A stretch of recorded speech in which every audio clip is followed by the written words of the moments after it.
महायुती सरकारचा मंत्रिमंडळ विस्ताराचा फॉर्म्युला ठरला। भाजप 21, शिंदेची शिवसेना 13 आणि अजित पवार गटाला 9 मंत्रिपद मिळणार, सूत्रांची माहिती।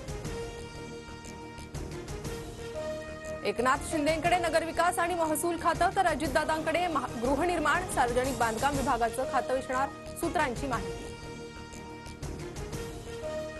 शिंदेच्या शिवसेनेच्या 3 मंत्र्यांना डच्चू देत नव्या चेहऱ्यांना संधी, सूत्रांची माहिती। अब्दुल सत्तार, तानाजी सावंत, दीपक केसरकरांना मंत्री करण्यास पक्षातूनच विरोध असल्याची माहिती। अर्थ खातं आणि गृह खातं फडणवीसांकडेच राहणार, सूत्रांची माहिती।